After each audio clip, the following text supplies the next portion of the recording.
అందరికీ నమస్తే ఫ్రెండ్స్, అందరు బాగున్నారా? రోజు అడుగుతూనే ఉంటే బయటికి పోవాలి, నేను అకాం కొట్టించుకొని ఆడన్నా పని చేసుకుంటాను, నేను ఇక్కడ చేయలేనంటే వినడం లేదు. రూమ్ అంతా క్లీన్ చేసి పెట్టాను, అది బయటికి వెళ్ళదు. ఇప్పుడు అది వచ్చే లోపల ఇంట్లో పని అంతా చేశాను, అన్నం కూడా చేసి పెట్టాను. ఇంకా నేను రెడీ అవుతున్నాను, బ్యాగ్ అన్ని సర్ది పెట్టినాను. నాకైతే ఉండాలనిపిలా, ఏదైతే అది అవుతుంది.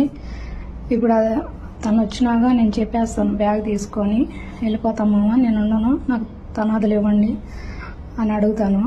నేను మొన్న ఇప్పించినాను కపిల్ నెంబరా, ఇప్పిస్తే మాట్లాడలేదు. నేను చూస్తూనే ఉన్నా, 2 రోజుల నుంచి మాట్లాడలేదు. డబ్బులన్నీ పెట్టుకున్నా అకాంకని. నేను మాట్లాడుకున్నా, కపిల్ని కూడా మాట్లాడుకున్నా. చాలా రోజుల నుంచి ట్రై చేస్తున్నాను, మనసు అసలు బాగాలేదు. ఇప్పుడు వెళ్దాం అనుకుంటే ఇప్పుడేమో నాటకాలు పడుతున్నారు, నా నుంచి కాదు ఇంకా, అందుకే వెళ్ళిపోతామని ఫిక్స్ అయిపోయా. బ్యాగ్ అన్నీ రెడీ చేసుకున్నా. నేనేం తీసుకోలేదు, ఇంటికా నుంచి తెచ్చుకున్న బ్యాగ్, ఏది ఏం కొనుక్కోలేదు అసలు. నా పరిస్థితి అంతంత మాత్రం. ఓకే, తినకపోయినా మనశ్శాంతి లేని జీవితం ఎందుకు, అందుకే ఉండకూడదు అనుకుంటున్నా. బ్లెస్ చేయండి ఫ్రెండ్స్, ఓకేనా?